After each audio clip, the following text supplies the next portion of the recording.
الرحیم الحمدللہ رب العالمین والصلاة والسلام علی سید المرسلین وعلی آلہ وصحبہ اجمعین ومن تبعہم بإحسان الی یوم الدین. اعوذ باللہ من الشیطان الرجیم. بسم اللہ الرحمن الرحیم. ان المسلمین والمسلمات والمؤمنین والمؤمنات والقانتین والقانتات والصادقین والصادقات والصابرین والصابرات والخاشعین والخاشعات والمتصدقین والمتصدقات والصائمین والصائمات والحافظین فروجہم والحافظات اعد اللہ لہم والذاکرین اللہ کثیرا والذاکرات اعد اللہ لہم مغفرۃ واجرا عظیما. شیخ اسامہ صاحب حفظہ اللہ، مسجد کے اور جماعت کے ذمہ داران جناب عرفان صاحب، علی جناب عرفان احمد صاحب، یہاں موجود میرے بھائیوں، بزرگوں اور دینی ماؤں اور بہنوں،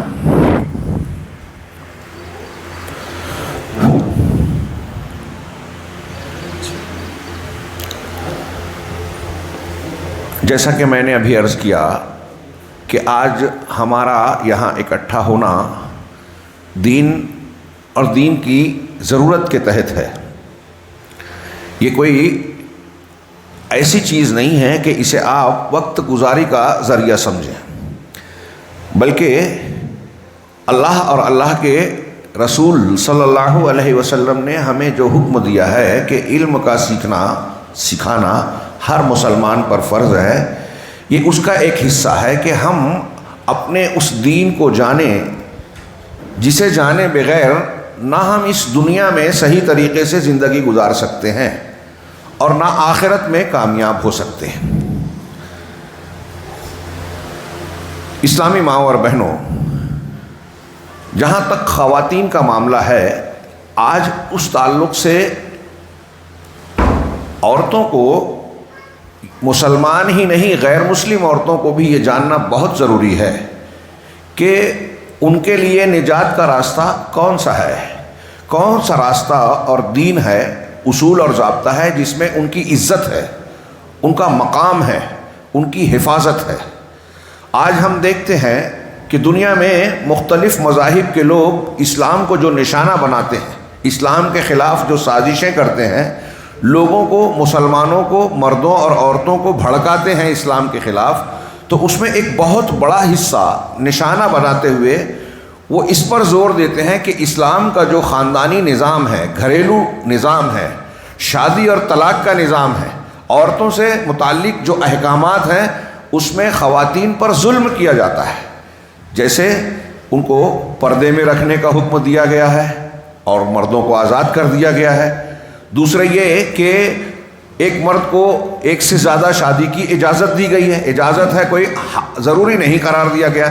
ہمارے سماج میں کتنے لوگ کرتے ہیں، ہم دیکھتے ہیں، جانتے ہیں، لیکن شو کیا جاتا ہے کہ 4 شادیاں کرتے ہیں اور پھر ان کے حقوق ادا نہیں کیے جاتے، ان پر ظلم کیا جاتا ہے. ایسے ہی یہ کہا جاتا ہے کہ ان کو وراثت میں مردوں سے کم حق دیا گیا ہے. مردوں کو طلاق کا حق ہے، ان کو طلاق کا حق نہیں دیا گیا ہے. عورتوں کو شادی بیاہ میں ولی کی اجازت ضروری ہے، مردوں کے لیے یہ ضروری نہیں ہے.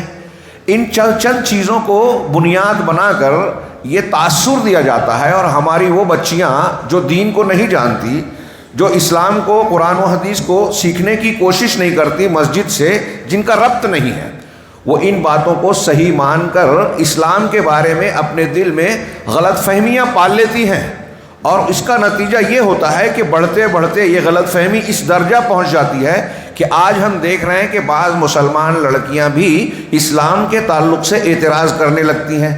بلکہ آگے بڑھ کر ہم یہاں تک دیکھ رہے ہیں کہ یہ خبریں آ رہی ہیں جو بہت ہی شرمناک، افسوسناک اور بے غیرتی کی بات ہے، جہالت کی بات ہے کہ ہماری مسلم خاتون کسی غیر مسلم سے رابطے میں آ جائے، شادی بیاہ کر کے اس سے اپنے دین اور مذہب کو بدل کر مرتد بن جائے. یہ خبریں آ رہی ہیں، اس کی باقاعدہ سازش کی جا رہی ہے. وہ لوگ جو اپنی سازش میں اس طرح کامیاب ہو رہے ہیں، یہ اس بات کی دلیل ہے کہ مسلم خواتین اسلام کو نہیں جانتی، اپنے آپ کو نہیں پہچانتی، اسلامی عقیدہ، جنت اور جہنم کا عقیدہ ان کے یہاں بہت کمزور بلکہ ختم سا ہو گیا ہے، اور وہ یہ نہیں جانتی کہ اسلام نے ان کو جو مقام، جو حقوق، جو عزت و آبرو عطا کی ہے، دنیا کا کوئی مذہب وہ عزت و مقام نہ دیا ہے نہ دے سکتا ہے۔ میرے اس جملے کو اپنے دماغ میں لکھ لیجیے، اور میں کوئی ہوائی بات نہیں کر رہا ہوں۔ یہ جو لوگ اسلام پر اعتراض کر رہے ہیں، ابھی ہم اس پر گفتگو تو کریں گے، آپ غور کیجئے کہ ان کے مذہب اور دین میں کیا تعلیمات ہیں، انہوں نے عورتوں کو کیا عزت دی، کیا حیثیت دی۔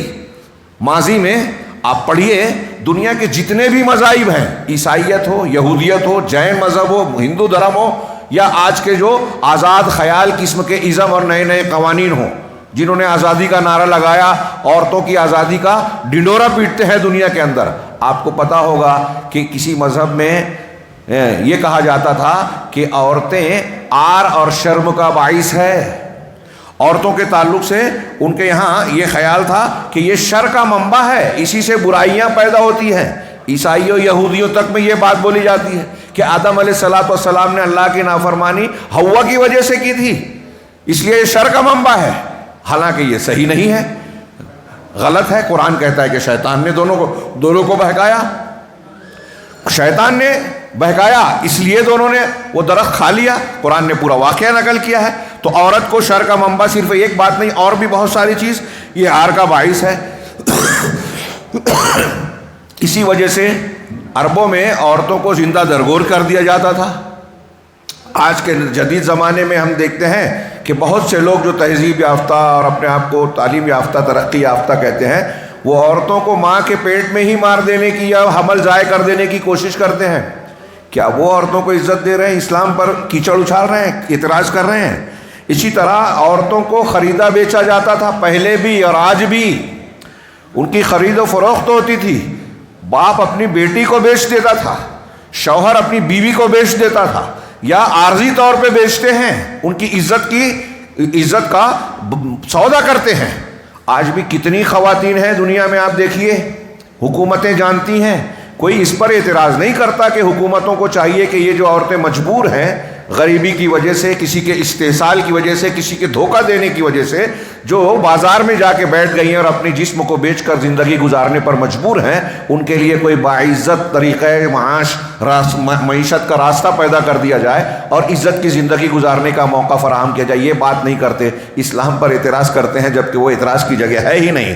اسی طریقے سے ہاں، ہم دیکھتے ہیں کہ پرانے زمانوں میں ایک آدمی عورتوں پر کیسے کیسے مظالم ڈھاتا تھا۔ گھر میں اگر بیوی بنا کر لے آیا تو اس کو مارنا، پیٹنا، اس کے ساتھ کسی بھی قسم کی بدسلوکی روا رکھنا، وہ اپنا حق سمجھتا تھا۔ اپنے ہاں ہندو دھرم کہتا ہے کہ عورت اگر ڈولی میں جاتی ہے تو پھر ارتھی میں ہی اس گھر سے نکلے، وہ چاہے شوہر اس کو بولے کہ کنویں میں کود جا تو کود جائے، اگر شوہر اس کو ظلم کرتے ہوئے مار ڈالے تو مار ڈالے۔ یہی وجہ ہے کہ آج تک ہم دیکھتے ہیں کہ ہندو سماج میں جہیز کی بھیٹ چڑھنے والی خواتین کتنی خطرناک راستے سے گزرتی ہیں۔ کچن کا اسٹو جب بھڑکتا ہے، آگ لگتی ہے، تو وہاں کی صرف بہو اور بہو ہی جلتی ہے، بیٹی نہیں جلتی۔ کیا یہ عورتوں کے ساتھ عزت کا اور حقوق کے ادا کرنے کا معاملہ ہے؟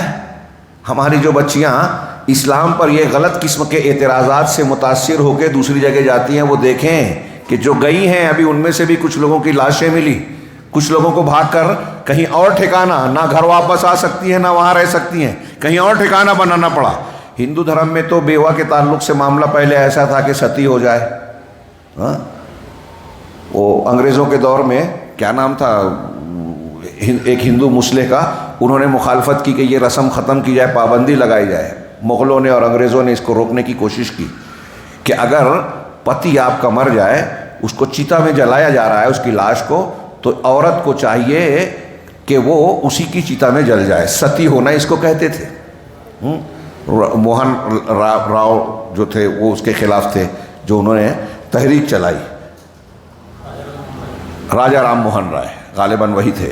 اور اس کے بعد جو ہے یہ آپ بتائیے، آپ کی عقل، شعور اور فطرت کیا کہتی ہے؟ آپ ہندو عورتوں سے سوال اگر کریں گے کہ کیا آپ کا شوہر اگر مر جائے تو آپ یہ پسند کریں گی کہ ان کی چیتا پر جل جائیں؟ مجھے یقین ہے کہ ہندو عورتوں میں تقریباً سبھی یہ کہیں گی، شاید ہی کوئی ہو، سبھی یہ کہیں کہ نہیں، ہم یہ پسند نہیں کریں گے۔ آپ کی بہن بیوہ ہو جائے تو آپ کی بہن شوہر پتی کی چیتا پر جل جائے، وہ پسند کرے گی؟ آپ پسند کریں گے؟ وہ کہے گی نہیں، نہیں پسند کریں گی۔ کیا پسند کریں گی؟ وہ پسند کریں گی کہ دوسری شادی ہو جائے۔ اب اس سے سوال کیجیے، میرا سوال ہے کہ کوئی آج میڈیا میں یہ اعتراض کرتا ہے کہ ہندو دھرم میں ہندو عورت کے ساتھ یہ ظلم تھا، انیائے تھا کہ ستی ہو جائے؟ ہاں، جیسے اسلام پر اعتراض کرتے ہیں بغیر سمجھے ہوئے، حالانکہ اسلام میں اعتراض کی گنجائش ہے ہی نہیں۔ ابھی ہم بیان کریں گے، اگر سمجھیں تو غور کریں تو معلوم ہوگا کہ اسلام نے جو چیزیں بیان کی وہ عورتوں کے لیے ظلم نہیں بلکہ عزت کی بات ہے، اس کے ساتھ کہیں کمی نہیں رکھی گئی ہے۔ تیسرے تو ستی ہونا آج بھی ہندو سماج میں یا دوسرے سماج میں بیوہ کی دوسری شادی ہونا بڑا مشکل کام ہے، بیوہ کو منحوس سمجھا جاتا ہے۔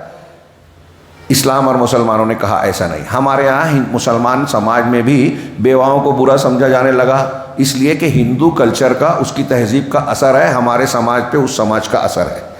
دوسری شادی ہمارے ہاں بری سمجھی جاتی ہے، دوسرا بیوہ کو شادی کرنا برا سمجھا جاتا ہے۔ عربوں میں یہ چیز بری نہیں ہے۔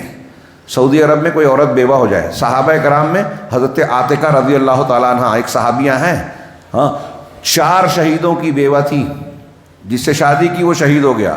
ہمارے ہندوستان میں اگر ایک عورت کا 1 2 3 شوہر مر جائے، شہید ہو جائے، تو کہیں کہ دیکھو 3 شوہروں کو کھا گئی ہے۔ یہ ہندو کلچر ہے، اسلام اور مسلمان یہ نہیں بول سکتا، مسلمان عورت نہیں بول سکتی۔ وہ فخر کرتی تھی حضرت عاتقہ رضی اللہ تعالیٰ عنہ، اپنے عورتوں کے درمیان فخر کرتی تھی کہ میری یہ عزت کی بات ہے کہ میں 4 شہیدوں کی بیوہ ہوں۔ فخر کرتی تھی، ہمارے یہاں شرم کرنے پر مجبور ہوگی۔ بتائیے عزت کہاں ہے؟ یہ میں ابھی صرف سرسری طور سے بتا رہا ہوں کہ عورتوں کے ساتھ غیر مسلموں میں کیا، پہلے خرید و فروخت کا سامان تھی، آج بھی عورتیں خرید و فروخت کا سامان ہی ہیں۔ صرف یہ ہے کہ چمک دمک میں یہ بتایا جاتا ہے کہ تم کو عزت دی جا رہی ہے۔ آپ اگر فیشن کا جو فیشن کے جو ڈیزائننگ کے اور فیشن کے اشتہار ہوتے ہیں، عورتوں کو الگ الگ قسم کے آدھے ادھورے چھوٹے کپڑے پہنا کے ریمپ پہ چلایا جاتا ہے، لوگ دیکھتے ہیں، اس کو ٹی وی چینل پہ ریلے کیا جاتا ہے۔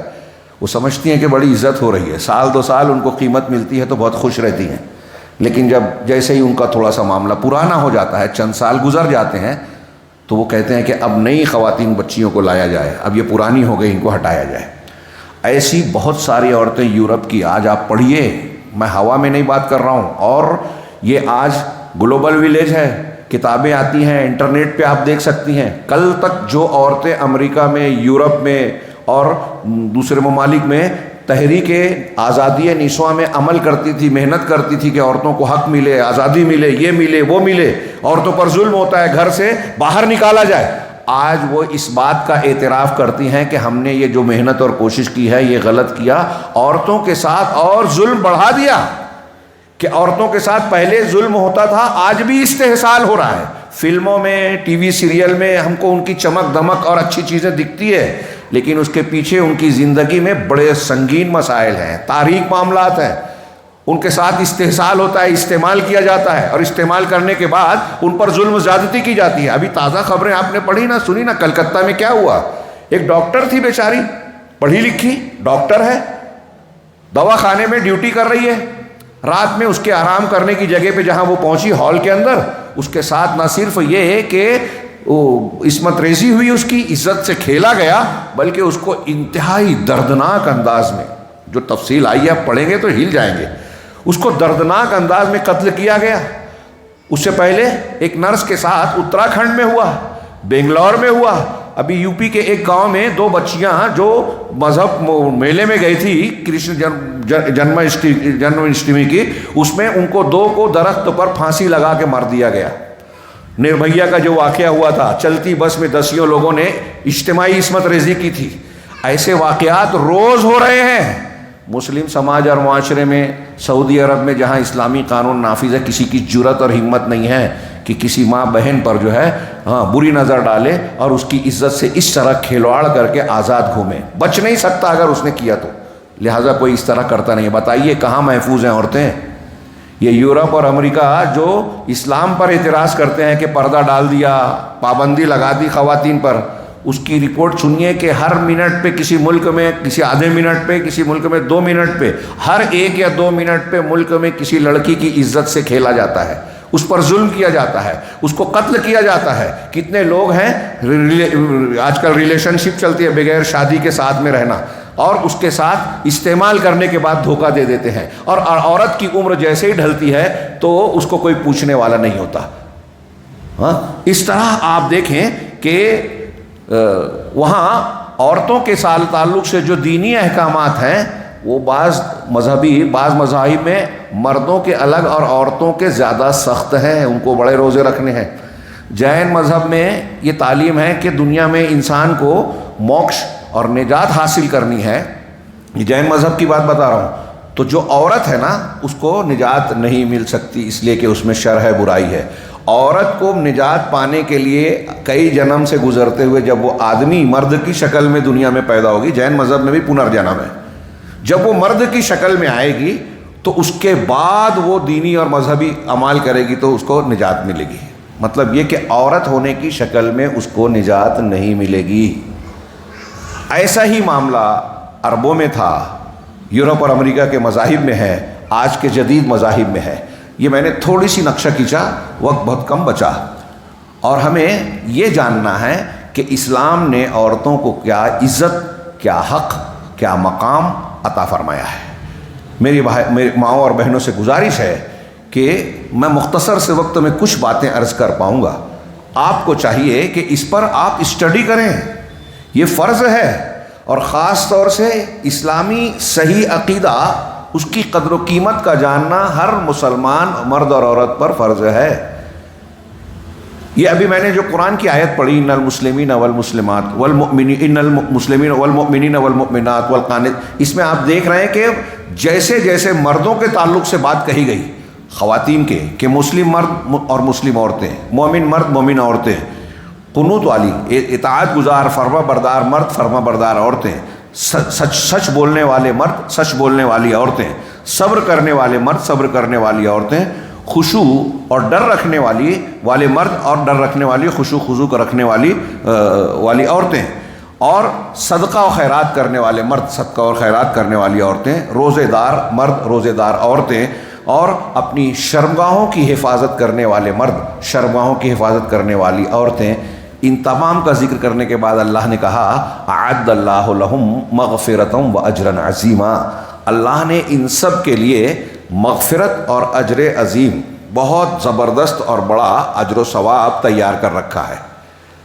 اب آپ دیکھ رہے ہیں کہ جیسے مردوں کو خطاب کیا ویسے عورتوں کو، اس لیے ایک بات دماغ میں رکھیے کہ اسلام نے عورت کو یہ سارے حقوق اور ذمہ داریاں دی ہیں۔ دنیا کی پیدائش کا جو مقصد بیان کیا کہ آپ کا امتحان لیا جائے جنوں اور انسانوں کا، اور اس کے بعد امتحان کا نتیجہ ہو جنت اور جہنم دونوں کے لیے ہے۔ اس آیت میں بتایا کہ اجر عظیم عورتوں کے لیے بھی ہے مردوں کی طرح، تو ایسے ہی بہت ساری آیتیں اور حدیثیں بتاتی ہیں کہ عورتوں کے مردوں کی طرح عورتوں کے لیے جہنم بھی ہے۔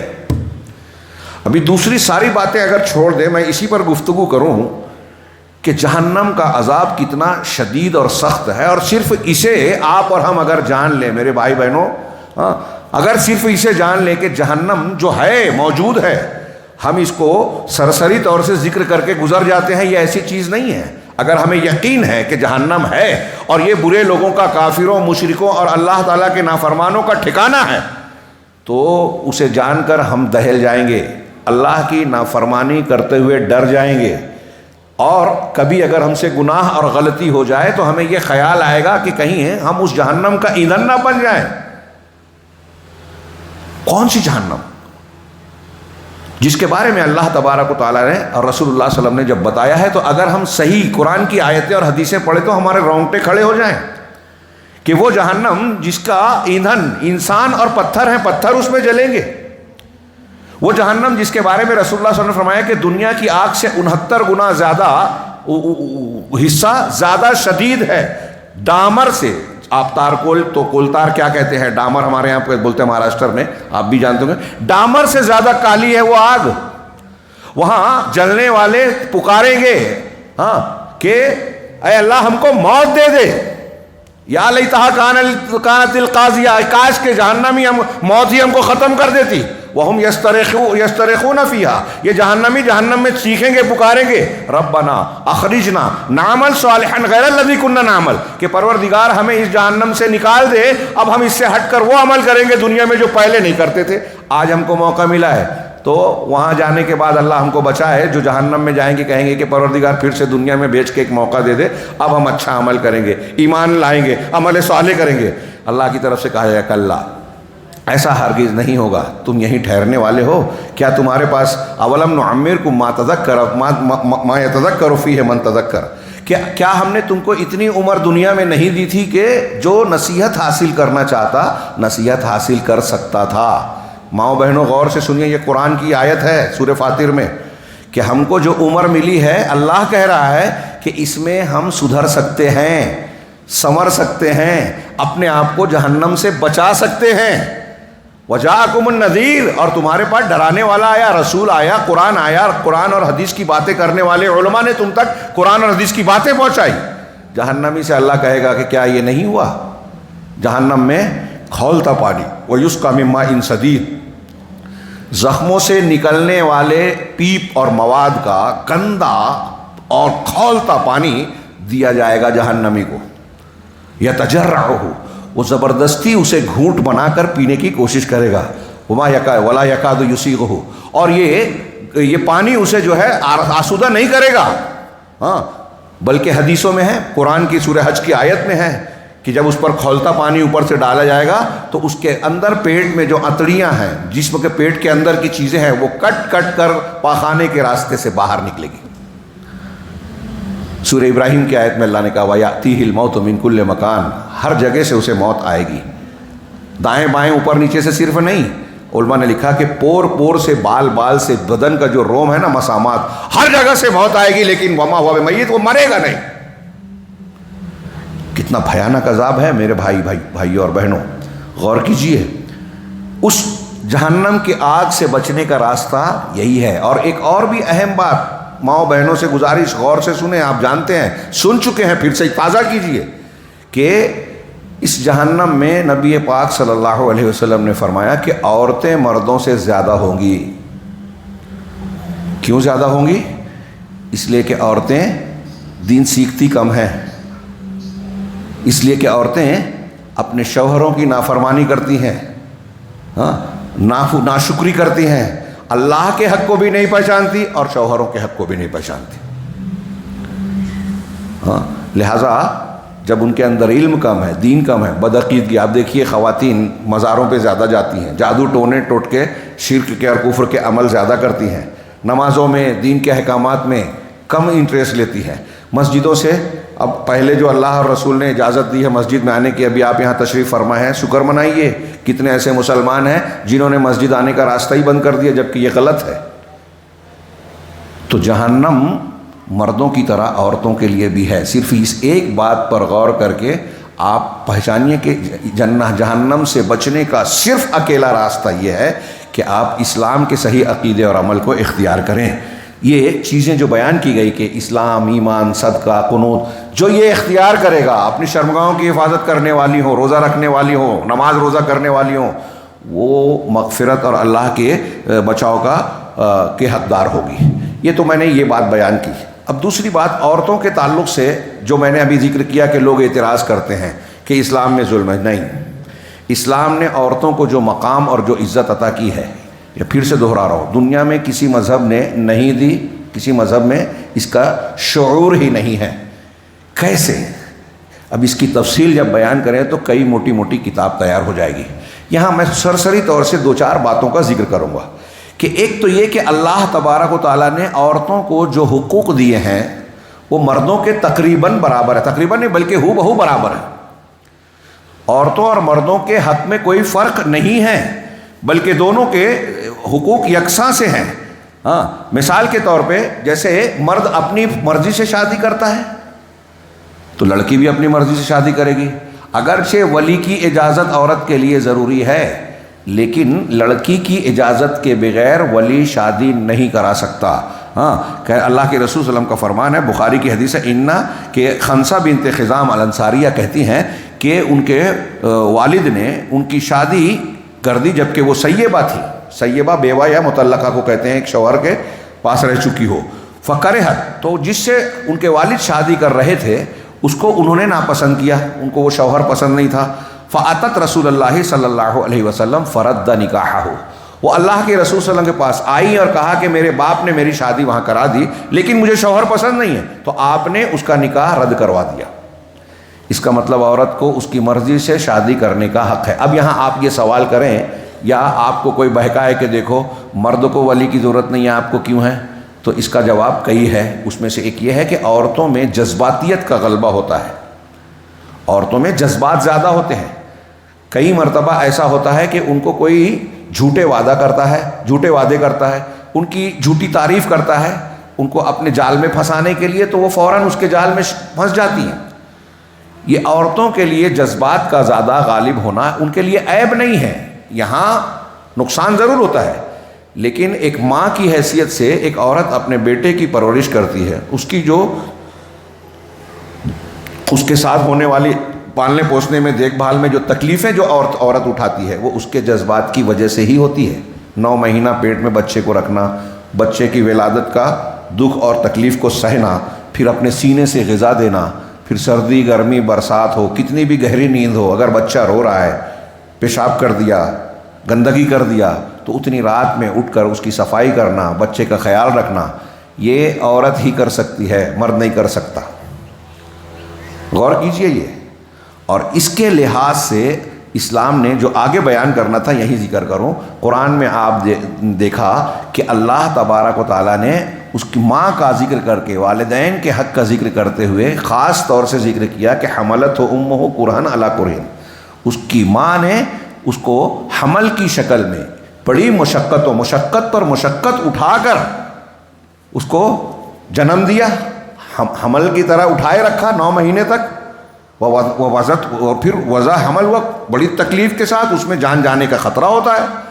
اسی لیے ماں اور باپ میں دونوں کو، اگرچہ باپ کو گھر کا بڑا بنایا گیا ہے لیکن ماں کا حق احترام زیادہ بڑھا کر اللہ کے رسول صلی اللہ علیہ وسلم نے بتایا.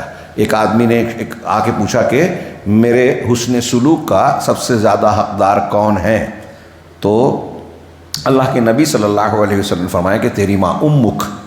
کہا اس کے بعد کون ہے؟ کہا تیری ماں. کہا اس کے بعد؟ کہا تیری ماں. کہا اس کے بعد؟ کہا تیرے باپ. 3 مرتبہ ماں کو کہا، 4تھی مرتبہ باپ کو کہا. اب جیسے یہاں بولتے ہیں وراثت میں کم حق خلا میں، کسی سے آپ نے کبھی یہ سنا کہ ارے یہاں مردوں کے ساتھ ظلم ہو رہا ہے، کہ باپ کو 4 نمبر پہ اللہ کے رسول نے ذکر کیا، 3 مرتبہ عورتوں کا ذکر کیا، عورت کو زیادہ حق دے دیا، ماں کو زیادہ دے دیا. ماں جس طرح پالتی ہے باپ بھی تو پالتا ہے. نہیں، اللہ نے کہا کہ ماں زیادہ تکلیف اٹھاتی ہے. اس لیے حسن سلوک کی اگر 100 حصہ بانٹیں گے ماں اور باپ میں تو 75 حصہ ماں کا ہے، 25 باپ کا ہے. 3 مرتبہ نبی پاک صلی اللہ علیہ وسلم نے کہا تیری ماں تیری ماں. ماں کے ساتھ حسن سلوک کرنا ہے، ماں کے قدموں تلے جنت ہے. ہماری مائیں بہنیں سوچیں کیا یہ مقام کسی اور مذہب نے دیا یا دیتا ہے؟ آپ کہیں گے کہ ہاں ہندو دھرم میں تو پجنی مانا جاتا ہے. پجنی مان کر بھی ان کے یہاں یہ کہا جاتا ہے کہ گائے ماں، عورت ماں، ہماری جو جنم دینے والی ماں ہے اس سے زیادہ ہمارے لیے جو ہے عزت کے اور احترام کے لائق ہے. گاندھی جی سے یہ قول منقول ہے، پتہ نہیں اس کا حوالہ کیا ہے، میں نے عربی کتاب میں پڑھا ان کے اخبار کے حوالے سے. وہ کہتے ہیں کہ گائے ماں زیادہ بڑی ہے میری اصلی ماں سے، اس لیے کہ اصلی ماں تو صرف 2 سال دودھ پلاتی ہے اور یہ زندگی بھر دودھ پلاتی ہے. ہاں، اصلی ماں مر گئی تو بہت خرچہ ہوتا ہے، بوڑھی ہو گئی تو بہت علاج کرنا پڑتا ہے، خرچہ کرنا پڑتا ہے. لیکن گائے ماں اگر بیمار ہو گئی اس کو تھوڑی سی گھاس دے دو، تھوڑا وہ کر دو، اور پھر بیمار ہوئی تو اس کے لیے ویسا علاج معالجے کا خرچہ نہیں. مر گئی تو بھی ہڈی چمڑا دے کے جاتی ہے، سینگ دے کے جاتی ہے، جس سے ہم کو فائدہ ہوتا ہے. اور ماں کو تو جلانا پڑتا ہے، لکڑیوں کا خرچہ، چندن کا خطرہ، فلاں کا خرچہ. یہ اگر بات مان لی جائے گاندھی جی نے یا کسی نے کہی ہے اور یہ فلسفہ ان کے یہاں ہے، تو سوچئے کہ ماں کی عزت گائے سے بھی کم ہو گئی کہ نہیں ہو گئی؟ کم ہو گئی نا. یورپ میں ماں باپ کو بوجھ سمجھا جاتا ہے. باپ بیٹے آج بڑے ہو جاتے ہیں. شہر میں اولڈ ایج ہوم ہے، جب ہندوستان میں بھی بننے لگا ہے ہاں، یہ جو آج اسلام پر اعتراض کرتے ہیں، میری مائیں بہنیں غور سے سنیں، یہ بولتے ہیں کہ مسلمانوں کے خاندان میں بری بات ہے۔ ہاں، اسلام کہتا ہے کہ ماں باپ کو اف نہ کہو، اف۔ اور یورپ کا کلچر اور ان کا مذہب کیا کہتا ہے کہ ماں باپ بوڑھے ہو جائیں تو گھر سے نکال کے اولڈ ایج ہوم میں ڈال دو، موقع ملے گا تو چلے جائیں گے۔ ایک خبر آئی تھی کہ اولڈ ایج میں ایک آدمی کا انتقال ہوا، اس کے ایک بیٹے کو فون کیا گیا کہ آپ کے ابا مر گئے ہیں، آئیے، کہا میں میٹنگ میں ہوں، میرا مسئلہ ہے، کیا ہے آپ کر دیجئے، میں خرچہ دے دوں گا۔ دوسرے بیٹے کو خرچہ کو فون کیا تو کہا تو میں تو سفر میں ہوں، میرے پاس ٹائم نہیں ہے۔ بیٹی کو فون کیا تو وہ بھی کہا کہ میں مصروف ہوں، آ نہیں سکتی۔ بیٹوں کو اپنے باپ کے جنازے میں شرکت کا ٹائم نہیں ہے۔ کیا عزت دے رہے ہیں؟ کیا مقام ہے ماں باپ کا؟ تو ماؤں کا جو حق ہے، میں یہ عرض کر رہا ہوں، غور کیجئے، یہ کوئی ایک بات نہیں ہے۔ ایک پرانی خبر ہے، کئی سال پہلے کی خبر آئی تھی کہ سویڈن کے ایک اولڈ ایج ہوم میں کچھ مسلمان مبلغین گئے اور انہوں نے قرآن کی وہ آیتیں پڑھ کر سنائی، حدیثوں سے بتایا کہ اسلام میں ماں باپ کا کیا حق ہے۔ تو وہ بوڑھے مرد اور عورت رونے لگے۔ اس میں سے ایک بوڑھا آدمی کھڑے ہو کر کہتا ہے کہ تم لوگوں نے 40 سال لیٹ ہم کو یہ بتایا، اسلام کی تعلیم پہنچائی ہم تک۔ کہا کیوں بابا؟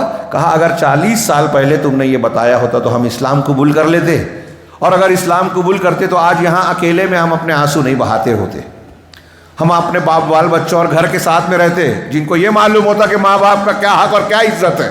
ان کو جھڑکنا تو دور، ان کو اف نہیں کہہ سکتے، وہ غلطی کریں، زیادتی کریں، تب بھی اف نہیں کہہ سکتے۔ اگر شرک کرتے ہیں، قرآن کہتا ہے، تو ان کی شرک میں تو ان کی اطاعت نہیں کرنی ہے، لیکن ان کے ساتھ اچھا سلوک کر رہا ہے۔ وَصَاحِبْهُمَا فِي الدُّنْيَا مَعْرُوفًا، کوئی چھوٹی موٹی بات نہیں ہے میرے بھائیو۔ قرآن نے کہا وَإِن جَاهَدَاكَ عَلَىٰ أَن تُشْرِكَ بِي مَا لَيْسَ بِهِ عِلْمٌ، اگر وہ ماں باپ تم کو اس بات پر مجبور کریں کہ تم میرے ساتھ شرک کرو ایسی بات میں جس کا تم کو علم نہیں ہے، فَلَا تُطِعْهُمَا، تو ان کی اطاعت نہیں کرنی ہے، لیکن وَصَاحِبْهُمَا فِي الدُّنْيَا مَعْرُوفًا، دنیا کے معاملات میں ان کے ساتھ حسن سلوک کریں۔ آپ غور کیجئے، بچوں اور بیٹیوں کو غور کیجئے کہ شرک سے بڑا گناہ کون سا ہے۔ اگر شرک بھی کر رہے ہیں تو ان کے ساتھ بدسلوکی نہیں کرنی ہے۔ تو چھوٹی موٹی غلطی اگر کر دیا، ہمیں تھپڑ مار دیا، ہاں، ہمیں یا ہماری بیوی کو ماں نے ساس کے طور پر کچھ کہہ دیا، تو اس بنیاد پر اس سے جھگڑا کیا جائے گا؟ نہیں، ماں کا یہ حق ہے۔ اور جو بہو ساس سے لڑتی ہے وہ بھی سوچے کہ کل اس کی بہو آئے گی تو اس کے ساتھ کیا معاملہ ہوگا، وہ بھی ماں کی حیثیت سے اسے دیکھے۔ اسلام کا خاندانی نظام جتنا زبردست ہے، عورت کو جیسی عزت اسلام نے دی ہے کوئی سوچ بھی نہیں سکتا۔ یہ ماں کی حیثیت سے ہو، بیٹی کی حیثیت سے، 3 بیٹی 2 بیٹی اگر مر جائے، اچھی طرح پالن پوشن کر کے اس کی شادی کر دے، اللہ تعالیٰ نے کہا کہ جنت ملے گی۔ بیٹی کی حیثیت سے عورت کو باپ پر یہ حق ہے، اگر نہیں ہے تو بھائی کے لیے یہ فضیلتیں ہیں۔ بیٹی کی حیثیت سے وہ عزت والی ہے، بیوی کی حیثیت سے وہ آنکھوں کی ٹھنڈک ہے۔ اللہ کے رسول نے فرمایا کہ دنیا کی 3 چیزوں سے مجھ کو محبت ہے، پسند ہے، ایک خوشبو، ہاں، ایک عورتیں یعنی بیویاں۔ محبوب، اللہ کے رسول کہہ رہے ہیں دنیا کی سب سے محبوب چیز، خیر و متاع الدنیا المرأۃ الصالحہ، ایک حدیث میں ہے الدنیا کلھا متاع، دنیا پوری کی پوری استعمال کی چیز ہے، سامان ہے، لیکن سب سے بہترین سامان کیا ہے؟ خیر و متاع الدنیا المرأۃ الصالحہ، بہترین سامان دنیا کا نیک اور صالح عورت ہے۔ ماؤں بہنوں سنو، عورت کو اللہ تعالیٰ نے سب سے بہترین متاع قرار دیا ہے، خیر متاع، لیکن کب؟ جب وہ صالح ہو، نیک ہو، ایمان والی ہو، بے غیرت ہو، بے پردہ ہو، عزتوں کو نیلام کرنے والی ہو، گھر کی عزت کو اور ناک کو کٹانے والی ہو، وہ خیر متاع نہیں ہے بلکہ وہ عذاب ہے۔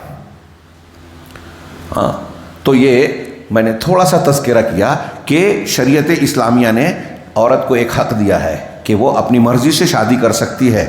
اسی طریقے سے ایک بات یہ ہے کہ اللہ تبارک و تعالیٰ نے خاندان میں آدمی کو بچی کے نان نفقے کا ذمہ دار بنایا ہے۔ ٹائم ہے نا؟ ہاں، خاندان میں نان نفقے کا ذمہ دار عورت کو بنایا، عورت کو نہیں بنایا۔ اب یہاں تھوڑی دیر کے لیے سوچئے، جو بولتے ہیں کہ وراثت میں بیٹے کو 1 روپیہ ہے تو بیٹی کو 50 پیسہ، بیٹے کو 2 روپیہ ہے تو بیٹی کو 1 روپیہ، آدھا اور پورا، تو یہ لگتا ہے کہ ظلم ہے۔ یہ کیسے ظلم ہے؟ ظلم نہیں ہے یہ۔ کیوں؟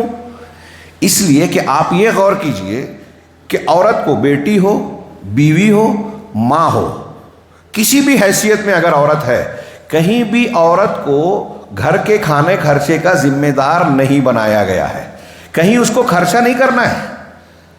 مثال کے طور پہ آپ اس کو سمجھیں، خواتین غور سے سنیں، کہ اگر ایک آدمی ہے جو بہت غریب ہے، پیسے نہیں ہیں اس کے پاس، اور ایک ایسی عورت سے اس کی شادی ہوتی ہے، لڑکی سے جو بہت بڑے گھرانے کی ہے، یا اس کو وراثت میں بڑی پراپرٹی اور جائیداد ملی ہے، یعنی وہ لکھپتی کروڑ پتی ہے۔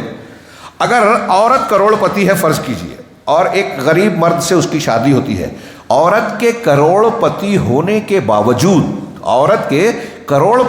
کے باوجود کھانا کھلانے کی، گھر بنانے کی، گھریلو انتظام کی ذمہ داری شوہر پر ہے، لڑکی پر نہیں ہے۔ یہ الگ بات ہے کہ بیوی اپنی مرضی سے شوہر کو کچھ دے دے، بچوں پر کچھ اپنی مرضی سے خرچ کر دے، وہ اس کا فرض نہیں ہے۔ اور یہی وجہ ہے کہ چونکہ مرد پر عورت کی ذمہ داری ہے، اس لیے اگر مرد مالدار ہے تو عورت کو زکوٰۃ نہیں دے سکتا، عورت غریب ہے۔ لیکن اگر عورت مالدار ہے تو وہ مرد کو زکوٰۃ، شوہر کو زکوٰۃ دے سکتی ہے، کیونکہ شوہر عورت کے زیر کفالت نہیں ہے۔ جو ہمارے زیر کفالت ہے، جس کی ہم پالن پوشن کرتے ہیں، اس کو ہم زکوٰۃ نہیں دے سکتے۔ بیٹا باپ کو، باپ بیٹے کو نہیں دے سکتا، لیکن شوہر کو بیوی، اللہ کے رسول اللہ کی حدیث ہے، عبداللہ بن مسعود رضی اللہ تعالیٰ عنہ کی بیوی گئی تھی کہ میرے شوہر غریب ہے، میرے پاس پیسہ ہے، کیا میں زکوٰۃ دے سکتی ہوں؟ کہا تم کو ڈبل ثواب ملے گا، اپنے شوہر کو دیا تو کتنی بڑی بات ہے۔ اب یہاں دیکھیے کہ اللہ تبارک و تعالیٰ نے، اللہ کے رسول نے کہا کہ انکا ان تذر ورثتک اغنیاء، نبی کریم صلی اللہ علیہ وسلم کی یہ حدیث ہے کہ تو اپنے وارثوں کو مالدار بنا کر چھوڑے، یہ اس سے بہتر ہے کہ انہیں غریب اور محتاج بنائے، یعنی تو مر جائے تو کچھ چھوڑے بغیر مر جائے، کہ وہ غریب رہیں، خالی ہاتھ رہیں، یا تکففون الناس، کہ لوگوں کے سامنے اپنی ہتھیلی پھیلانے پر مجبور ہوں، پھیلائیں۔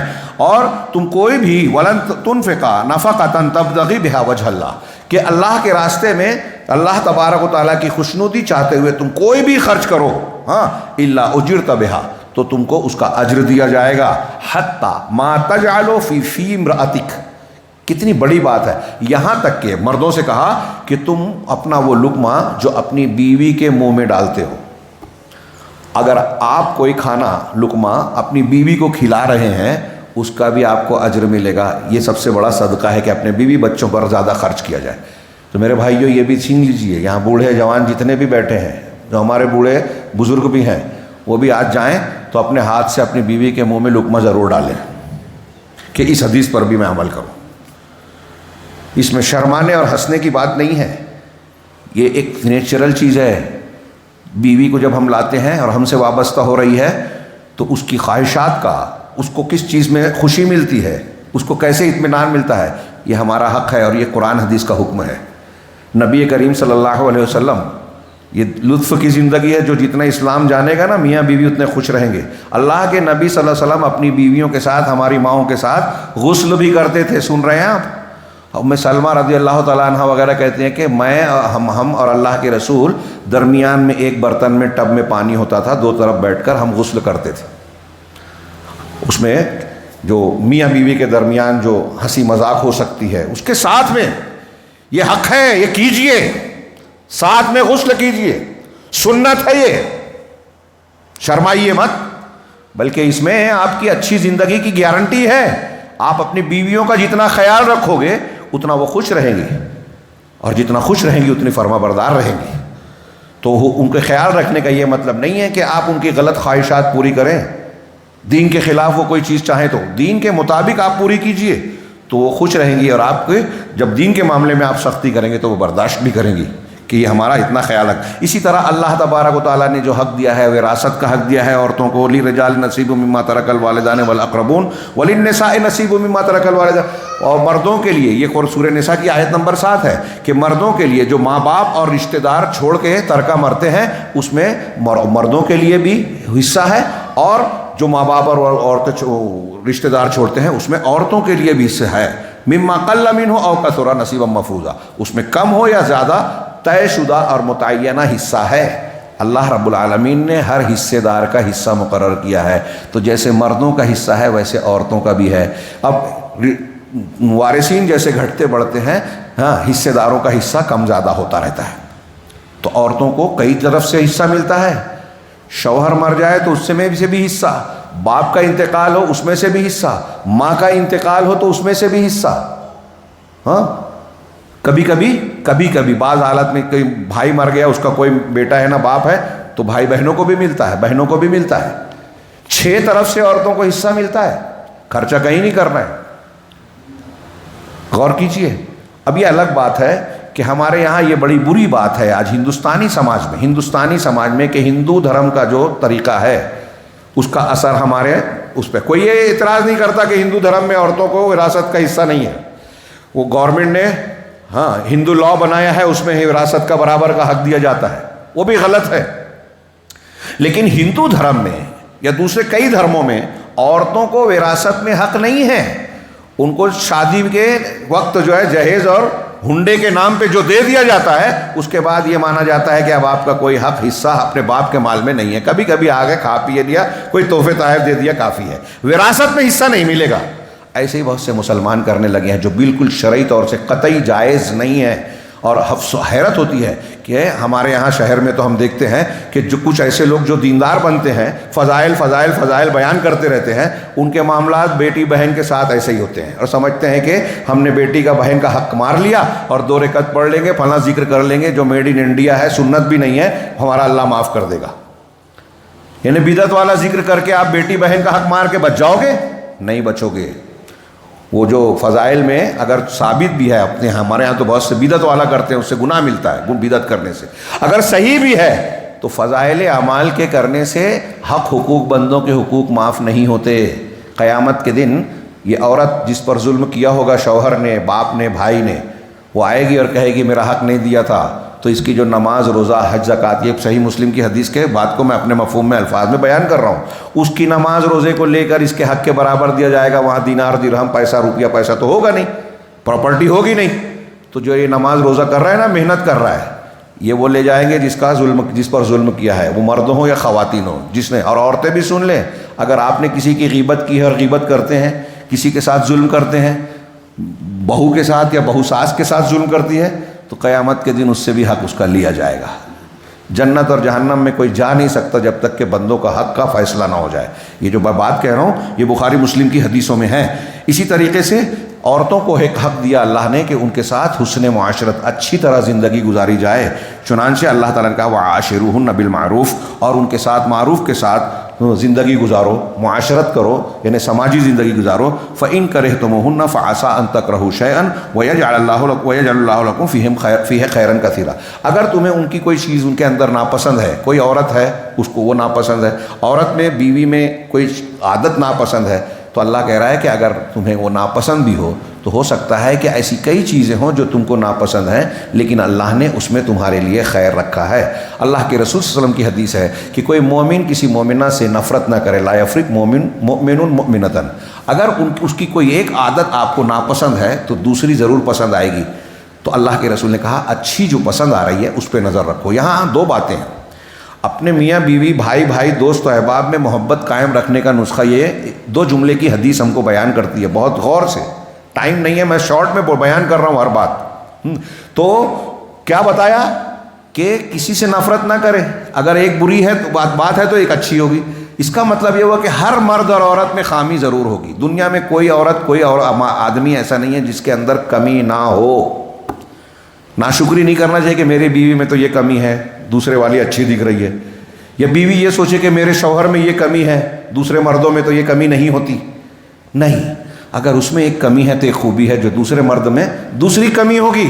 کمی سب میں ہے، ایک چیز یہ جان لو، کمی سب میں ہے. اس کمی کے ساتھ ہم کو ان کے ساتھ نبھانا ہے، بسانا ہے گھر، محبت رکھنی ہے. تو محبت قائم رکھنے کا نسخہ رسول اللہ صلی اللہ علیہ وسلم نے کیا بتایا کہ سامنے والے کی خوبی پہ نظر رکھو، عیب پر نہیں. اگر آپ سامنے والے کے عیب کو دیکھو گے، آپ کا دوست ہو، بیٹا ہو، بیوی ہو، شوہر ہو، اگر عیب پہ نظر رکھو گے نا تو دل میں نفرت ہوگی. نفرت بڑھتی جائے گی اور اتنی بڑھ جائے گی کہ پھر ختم نہیں ہوگی، علاج نہیں ہو پائے گا. اور اگر خوبی پہ نظر رکھو گے تو محبت قائم رہے گی. غلطی کو نظر انداز کرو. یہ ہے محبت کے قائم رکھنے کا نبی صلی اللہ علیہ وسلم کا بتایا نسخہ. لیکن ہم الٹا کرتے ہیں.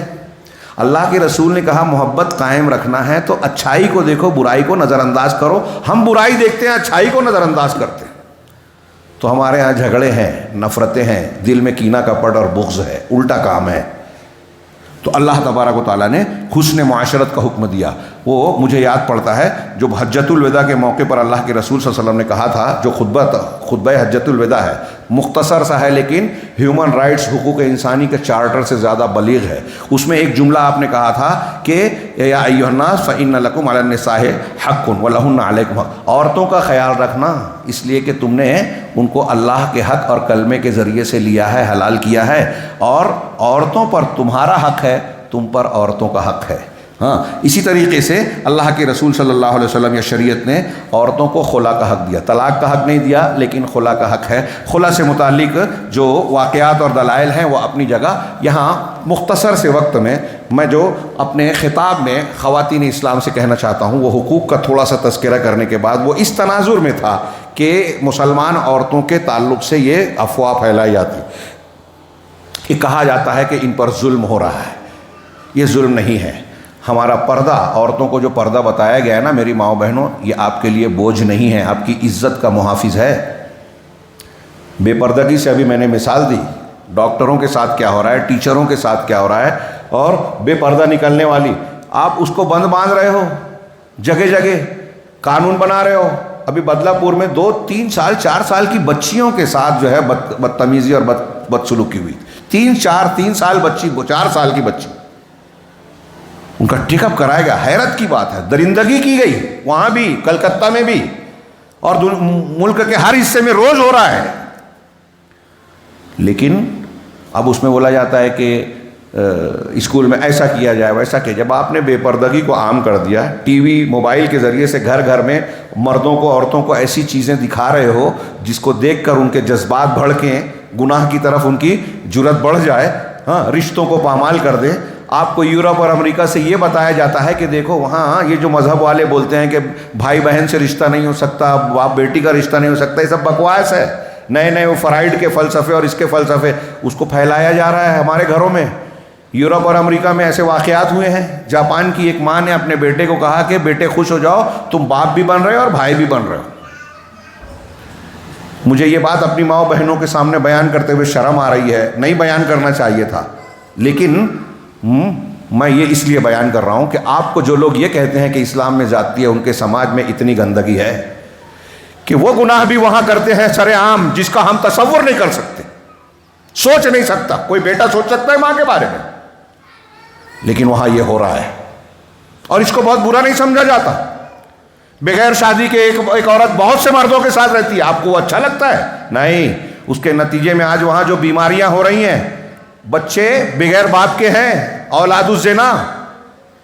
ایک آدمی، ایک بیٹا اپنے باپ کے پاس گیا، امریکہ کا واقعہ ہے، جب اس کو نوکری کی تلاش تھی تو پتہ چلا کہ یہ، بعد میں پتہ چلا کہ یہ اس کا ہی بیٹا ہے، اور اس کے کتے پر وہ اتنا زیادہ خرچ کرتا تھا جتنی اس کی تنخواہ نہیں تھی۔ بیٹا کتے سے زیادہ کم پا رہا ہے۔ بیٹا تھا لیکن اس کی ماں جو ہے اس کی بیوی نہیں تھی، ناجائز طریقے سے۔ امریکہ کے کئی صدر ایسے گزرے جن کے باپ کا پتہ نہیں کہ باپ کون ہے۔ تو وہ اولاد الزنا آوارہ ہو جاتے ہیں، باغی ہوتے ہیں۔ ایک بات، دوسرے یہ کہ وہاں ایڈز کی بیماری، سوزاک کی بیماری، اس کی بڑی وجہ یہی ایک کہ عورت کسی ایک مرد سے، اور مرد ایک دو عورتوں سے، بیویوں سے بندھا ہوا نہیں ہے، مختلف لوگوں سے تعلق قائم کرتے ہیں، تو طرح طرح کی بیماریاں پھیل رہی ہیں جس کا علاج نہیں ہے۔ اور ان بیماریوں سے ہر سال لاکھوں لوگ مر رہے ہیں، لاکھوں۔ سروے رپورٹ دیکھیے، سوزاک عطشک سے ایک سال میں صرف برطانیہ میں 16 لاکھ عورتیں متاثر تھیں، 16 لاکھ عورتیں۔ ایڈز کے مریض 1997 کی سروے رپورٹ میں امریکہ میں 1.5 کروڑ اور بر اعظم افریقہ میں 7.5 کروڑ HIV پازیٹیو۔ یہ سب اسی وجہ سے عورتوں کے، اور وہ ہم کو بولتے ہیں کہ آپ کے ہاں مسلمانوں میں ایڈز عاطشک سب سے کم ہے دنیا میں۔ کیوں؟ ہمارے بچیاں پردہ کرتی ہیں، ہمارے ہاں ناجائز تعلقات دوسروں کے مقابلے میں کم ہیں، لیکن اب بڑھ رہا ہے کیونکہ لوگ بڑھا رہے ہیں، ایسے اسباب پیدا کر رہے ہیں کہ مسلمان بھی ان کے راستے پر چلیں۔ اب یہ چیزیں حق حقوق کو جاننے کے بعد ماؤں اور بہنوں سے میں ایک گزارش کرنا، کچھ وقت ہے نا؟ ہاں، عورتیں سماج اور معاشرے میں جو کردار نبھا سکتی ہیں بعض مقامات پر وہ مرد نہیں نبھا سکتا۔ غور سے سنیے، آپ کا گھر جنت ہو یا جہنم، اس کا بہت بڑا انحصار خواتین پر مشتمل ہے، آپ پر مشتمل ہے۔ اللہ کے نبی صلی اللہ علیہ وسلم کی وہ حدیث آپ نے بہت بار سنی کہ مرد اپنے گھر کا ذمہ دار ہے، المرء راعٍ علی اہل بیتی وہو مسئول عنہ، اور اس سے اس کے بارے میں پوچھا جائے گا کہ تم نے اپنے بیوی بچوں کے حقوق کا کتنا خیال رکھا، کیا ان کی تربیت کی کہ نہیں کی، اسلام کا ماحول دیا کہ نہیں دیا۔ اور اس کے فوراً بعد بخاری کی اس روایت میں ہے وَالْمَرْأَةُ رَاعِيَةٌ فِي بَيْتِ زَوْجِهَا وَهِيَ مَسْئُولَةٌ عَنْهَا، کہ عورت جو ہے اپنے شوہر کے گھر کی نگراں ہے، ذمہ دار ہے، اور اس کے بارے میں سوال کیا جائے گا۔ آپ کے شوہر کے گھر کی ذمہ دار آپ ہیں کہ انتظام کیسا رکھنا ہے، تربیت کیسی کرنی ہے، ماحول کیسا بنانا ہے، بچے کو فجر میں اٹھانا ہے یا محبت میں سونے دینا ہے دیر تک کہ نہیں بیٹا سوتے رہو، کبھی بھی کھا کبھی بھی آ، نماز پڑھ کے مت پڑھ۔ یہ بات یاد رکھیے، آپ کا گھر کیسا ہو، آپ کا بچہ کیسا ہو، یہ آپ پر منحصر ہے۔ آپ کیا یہ پسند کرتی ہے کہ میرے بچے کو چوٹ آئے، پڑوسی اس کا ہاتھ توڑ دے ہوئے، سائیکل سے گر کر اس کا سر ٹوٹ جائے؟ نہیں۔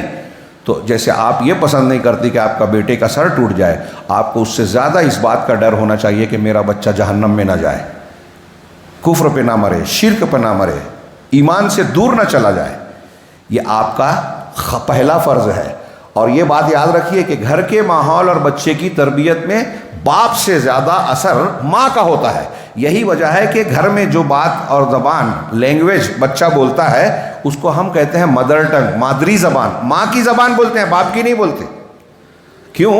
گھر سے جو سیکھتا ہے بچہ، سب سے زیادہ اثر ماں باپ کا، اور ماں باپ میں بھی زیادہ اثر ماں کا قبول کرتا ہے۔ ابتدائی ایام میں تو ماں کے پاس ہی مسلسل رہتا ہے، اور باپ باہر رہتا ہے، ماں کے پاس رہتا ہے بچہ۔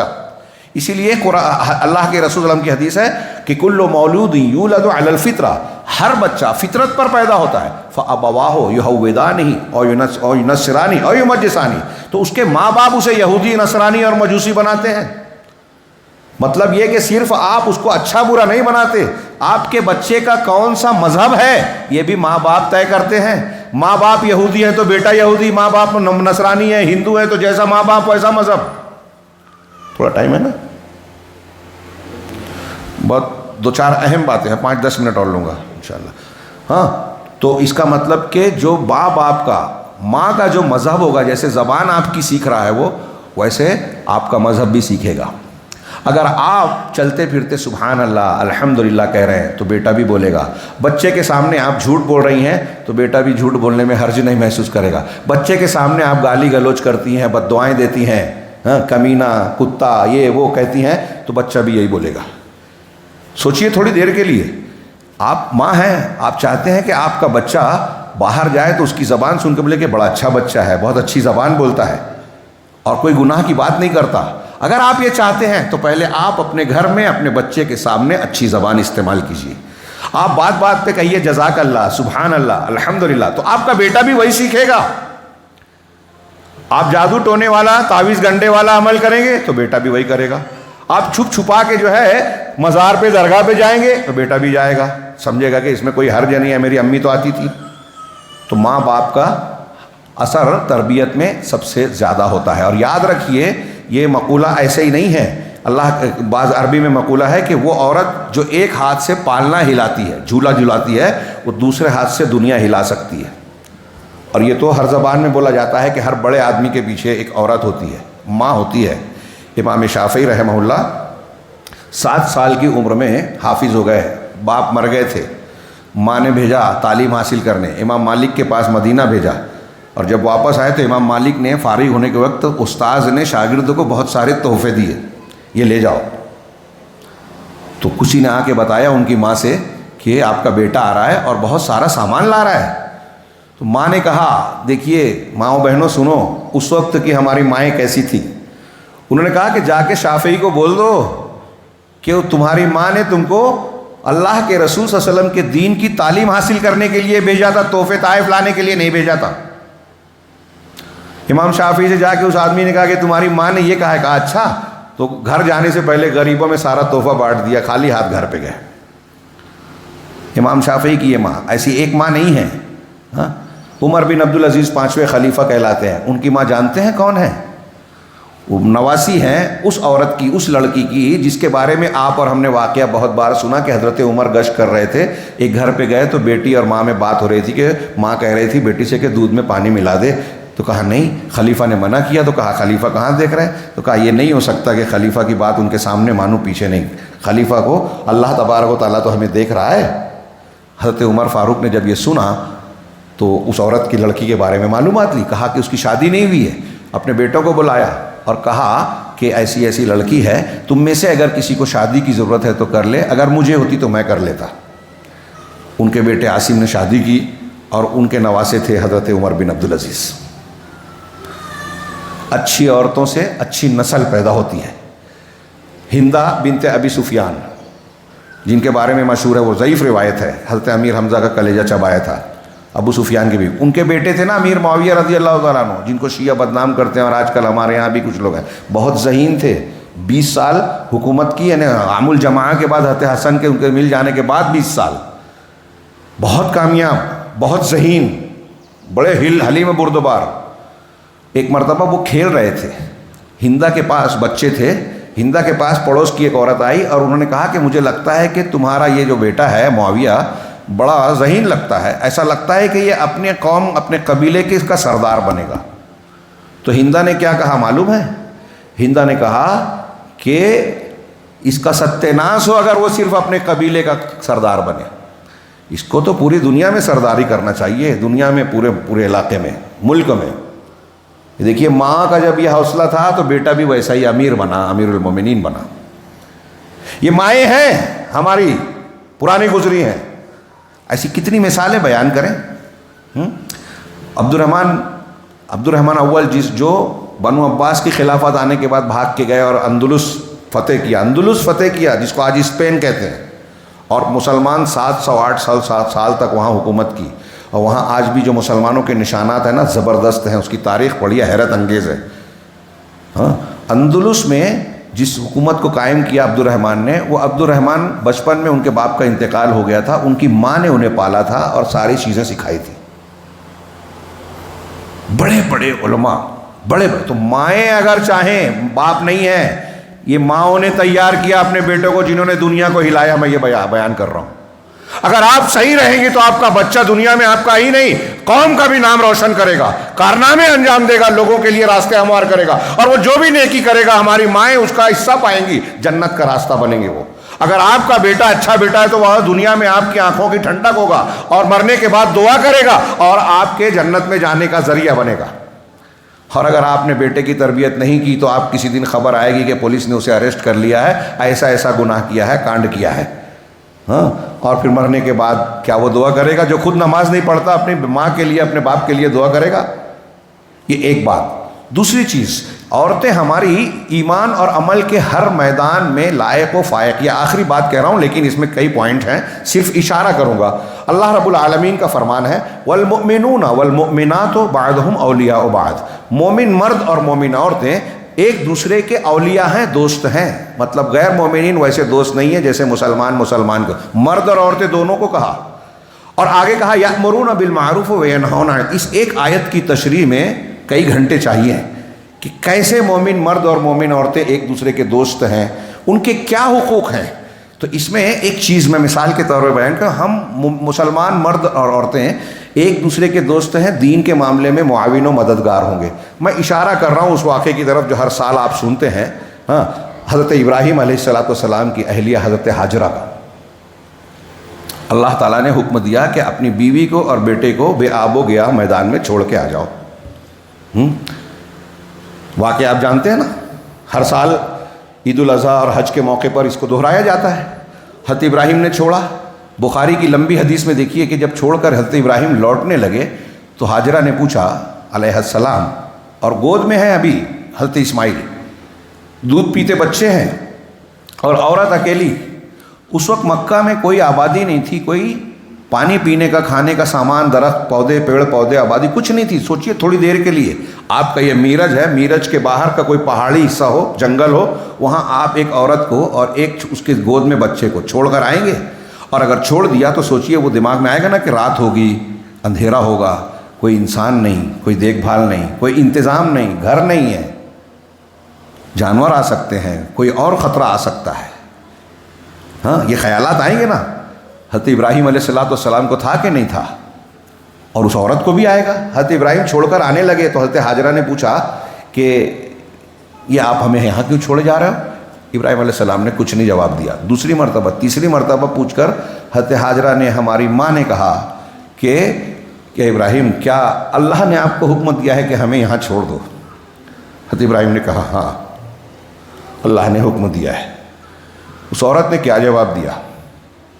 ہمارے اور آپ کو، عورتوں ہی نہیں مردوں کو بھی سیکھنے والا ہے کہ مومن مرد مومن عورت کیسے ہوتے ہیں، ایمان کی بنیاد پر مسلمان کی مدد کرنے والے. کہا اذن لا یضیعون اللہ، اگر ایسا ہے کہ اللہ نے کہا ہے تو پھر ٹھیک ہے ابراہیم ہے، اللہ ہمیں ضائع نہیں کرے گا. یہ بھروسہ اور توکل ایک عورت پر، ایمان والی عورت ہو تو اللہ پر ایسا بھروسہ ہوگا. آج گھر میں اگر تھوڑا سا ایک ٹائم کم ہو جائے تو ہمارے یہاں مائیں شکایت کرنے لگتی ہے، مائیں بہنیں، ہاں کہہ رہے گھر کا خیال نہیں رکھتے.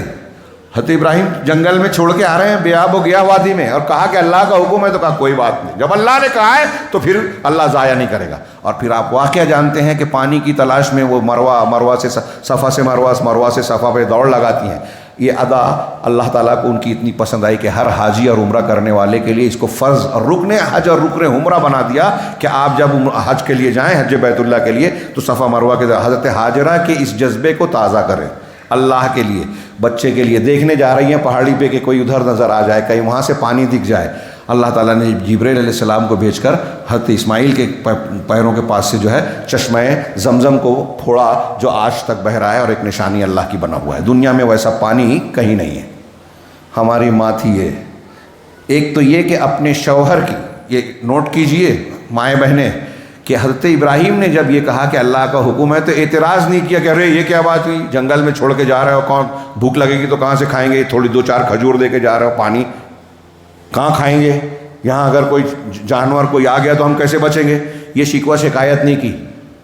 اب ابراہیم علیہ السلام کا ساتھ دیا. نیکی کے کام میں اپنے شوہر، اپنے باپ، اپنے بھائی کا ساتھ دیجیے. یہ مسلم عورت ایسی ہوتی ہے، بعضهم اولیاء بعض. ہاں، اور اللہ پر بھروسہ کیجیے. ہاں، میں اکثر وہ واقعہ بیان کرتا ہوں، حضرت فاطمہ کے ہاتھ میں چھالے آ گئے تھے. ہاں، پتہ چلا رسول اللہ صلی اللہ علیہ وسلم کے پاس 2 غلام ہے. کہا ایک خادم مجھے دے دو. یہ بولنے کے لیے گئی کہ آئے گے چکی وکی، میرے ہاتھ میں چھالے پڑ گئے، کام میں ہاتھ بٹائیں گے. لیکن اللہ کے رسول نہیں تھے. بعد میں واپس آ گئے تو حضرت عائشہ نے بتایا اللہ کے رسول رات میں آئے، حضرت علی اور حضرت فاطمہ بستر، یہ بخاری میں ہے، یہ بستر پہ لیٹ چکے تھے. آپ نے کہا لیٹے رہو، اٹھنے سے روک دیا اور پیر پر ہاتھ رکھ کے کہا کہ کیا تم کو خادم سے بہتر چیز میں نہ بتاؤں اگر تم بستر پر آؤ. یہاں اللہ کے رسول کہہ رہے ہیں کہ تم خادم لینے آئی تھی، خادم سے زیادہ بہتر چیز بتا رہا ہوں میں. جب بستر پہ آؤ تو 33 مرتبہ سبحان اللہ، 33 مرتبہ الحمدللہ، 34 مرتبہ اللہ اکبر کہو. تو میں اکثر پوچھتا ہوں، کہتا ہوں، جب یہ تقریر میں بیان کرتا ہوں تو مردوں سے پوچھتا ہوں کہ بتاؤ اگر آپ کی بیوی آپ سے کہے کہ واشنگ مشین لا دو، وہ مسالہ پیسنے والی مشین لا دو، یا یہ لا دو وہ لا دو، اور آپ بولے کہ سبحان اللہ الحمدللہ پڑھ لے، تو کیا بولے گی وہ؟ ہاں، اللہ کے رسول صلی اللہ علیہ وسلم نے اپنی لخت جگر سے بیٹی سے کہا، ہاتھ میں چھالا پڑا ہے، کیا باپ کو اس اللہ کے رسول کو اپنی بیٹی سے محبت نہیں تھی؟ بہت تھی، بہت محبت تھی. لیکن اس محبت نے آپ کو آخرت کے لیے مضبوط بنانا تھا ان کو. اس سبحان اللہ الحمدللہ اللہ کے ذکر سے ایمان مضبوط ہوتا ہے، اللہ پر بھروسہ ہوتا ہے، مصیبتوں پر صبر کرنے کی طاقت آتی ہے، مصائب کو جھیلنے کا حوصلہ بڑھتا ہے، اور اللہ کی برکت اور رحمت ملتی ہے. اپنی بچیوں کو، بیویوں کو یہ سکھائیے. اور ہماری مائیں بہنیں اس پر شکوہ نہ کریں. حضرت فاطمہ نے یہ نہیں کہا کہ ارے میرے ہاتھ میں چھالے پڑے ہیں، میں چکی چلانے کے لیے خادم مانگ رہی ہوں اور آپ مجھ کو سبحان اللہ الحمدللہ سکھا رہے ہیں. یہ تعلق ہے ہمارے ایمان کا ہماری زندگی سے. تو یہ بتائی ایک مسلم عورت میں غیرت کیسی ہوتی ہے. حضرت ام حبیبہ ہماری ام المومنین ہیں، وہ ان کی شادی پہلے وہ ایک دوسرے صحابی سے ہوئی تھی جو ان کے ساتھ مسلمان ہو کے حبشہ گئے ہجرت کر کے، اور وہاں وہ عیسائی بن گئے. حبشہ میں کوئی رشتہ دار نہیں ہے، خاندان نہیں ہے، اور یہ حمل سے تھی حضرت ام حبیبہ. ان کے شوہر جو ہیں وہاں عیسائی بن گئے، نام زبان پر نہیں آ رہا ہے، مشہور نام ہے. تو وہاں عیسائی بن گئے. کہا کہ تم بھی بن جاؤ. کہا نہیں، اسلام کا حق مجھے مل گیا، میں نہیں چھوڑ سکتی. تھوڑی دیر کے لیے سوچیے، ایک عورت اس زمانے میں مکہ سے بہت دور نئے شہر میں جہاں کوئی رشتہ دار نہیں ہے، بولی الگ ہے، وہاں اکیلی پڑ گئی، شوہر بھی الگ ہو گیا.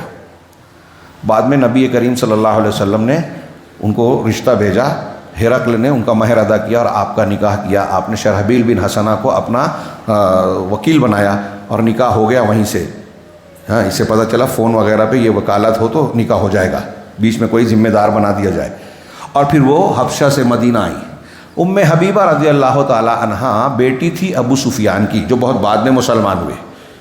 انہوں نے شروع میں اسلام قبول کیا، حبشہ کی طرف ہجرت کی. وہاں سے اب حبشہ کی طرف ہجرت کی سن 5 نبوی میں، نبوت کے 5ویں 4 5ویں سال میں.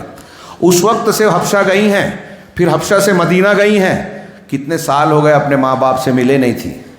جب صلح حدیبیہ ہوئی سن 6 ہجری میں، اور دوسرے سال معاملہ، اس درمیان معاملہ ہوا کہ مشرکین مکہ نے معاہدے کے خلاف مسلمانوں کے حلیف کو نقصان پہنچایا، تو ڈر گئے مکہ والے کہ محمد صلی اللہ علیہ وسلم ہم پر حملہ کر دیں گے. تو کہا کہ دیکھو آپ کی بیٹی بھی ان کی بیوی ہے. ابو سفیان سے کہا اب جائیے محمد صلی اللہ علیہ وسلم سے عذر معذرت کیجئے کہ وہ اس کو نظر انداز کر دیں، پلٹ کر حملہ نہ کریں.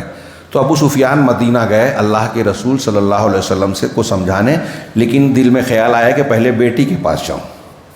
ام حبیبہ، یہ ام حبیبہ حبشہ گئی تھی، حبشہ سے وہاں گئی تھی. میری مائیں بہنیں سوچیں کہ آپ اپنے ماں باپ سے کئی سال سے دور ہوں اور کئی سال کے بعد آپ کے باپ آپ کے پاس آئے تو آپ کا دل کیسا بولے گا، کیسا جذبہ ہوگا. ابو سفیان پہلے ام حبیبہ کے گھر پہنچ جاتے ہیں، دروازے میں جا کے ان سے اجازت لیتے ہیں. ام حبیبہ نے ان کو دیکھا تو چونک گئی، رضی اللہ تعالیٰ عنہ ہماری ماں تھی ام المومنین.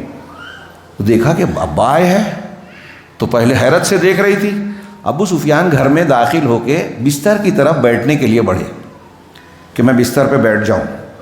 ام حبیبہ نے روک دیا، ٹھہرو ابا.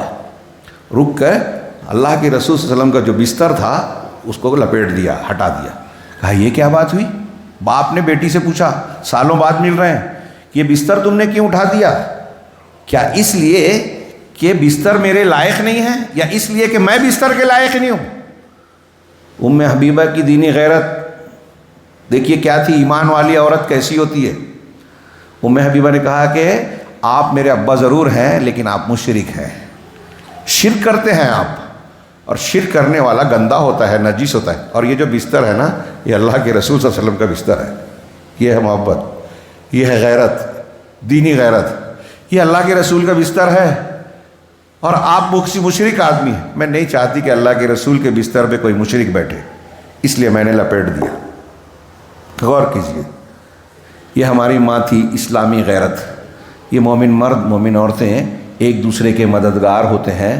یأمرون بالمعروف وینہون عن المنکر، وہ نیکیوں کا حکم دیتے ہیں اور برائیوں سے روکتے ہیں. میں یہ بیان کرنا چاہتا تھا کہ وہ دنیا کی زندگی کا کوئی بھی میدان ایسا نہیں ہے جس میں ہماری مسلمان عورتوں کا عظیم الشان کردار نہ ہو، لیکن وقت نہیں ہے.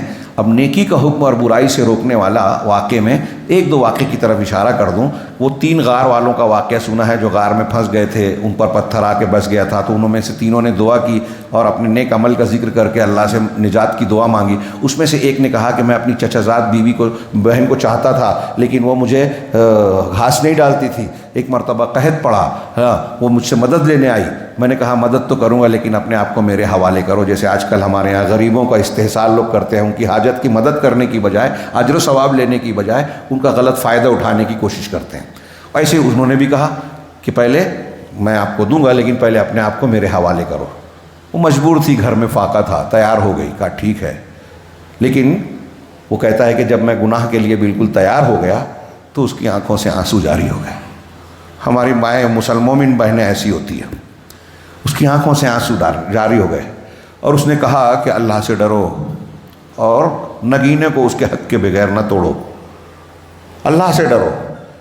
اے اللہ، جب اس نے یہ کہا تو میرے دل میں یہ خیال اور یہ ڈر پیدا ہوا کہ یہ اللہ کی بندی اس مجبوری کی حالت میں بھی اللہ سے ڈرتی ہے اور گناہ سے اپنے آپ کو بچانا چاہتی ہے. مجھے تو اللہ نے نوازا ہے، مجھے تو اللہ سے اور زیادہ ڈرنا چاہیے. اے اللہ یہ خیال آتے ہی میں رک گیا اور اس کے ساتھ میں نے گناہ نہیں کیا اور اس کی مدد کر دی، یہ تیرے لیے کیا، ہم کو اس کے بدلے میں نجات دے دے۔ تھوڑی دیر کے لیے یہاں سوچئے کہ عورت اگر چاہے تو گناہ سے روک سکتی ہے۔ عورتیں سماج کا آدھا حصہ ہے، آدھا مرد ہے، آدھی عورت ہے۔ اگر عورتیں غلط ہوں تو سماج کی اصلاح ہو ہی نہیں سکتی۔ اس لیے اصلاح معاشرہ کے لیے مردوں پہ محنت کے ساتھ ساتھ عورتوں کی محنت ضروری ہے۔ اور آج زنا، بدکاری، گناہ جو پھیل رہا ہے، ناجائز تعلقات پھیل رہے ہیں، اگر عورتیں بھی اپنے آپ کو بچا لے تو کوئی مرد زبردستی نہیں کر سکتا، کوئی اکا دکا کیس ہو جائے۔ اگر عورتیں اس طرح بولیں کہ اللہ سے ڈرو، ناجائز طریقے سے رشتہ مت کاٹو، جیسے اس عورت نے کیا۔ غور کیجئے، حضرت ام سلیم، حضرت انس کی والدہ، یہ جب مسلمان ہوئی مدینہ میں، یہ اتنی مقبول تھی، اللہ کے رسول صلی اللہ علیہ وسلم صحابیات میں صرف ان کے گھر جاتے تھے، اللہ کے رسول صلی اللہ علیہ وسلم کا بڑا خیال رکھتی تھی۔ حضرت انس کی والدہ تحفے بھیجتی تھی، کھانے پینے کی چیزیں۔ آپ کے گھر ایک مرتبہ لیٹے تھے، وہ آپ کا پسینہ شیشے میں جاگ گئے تو کہا کیا کر رہی ہو؟ کہا آپ کا پسینہ لے رہی ہوں، اسے ہم اپنی خوشبو میں ڈالتے ہیں۔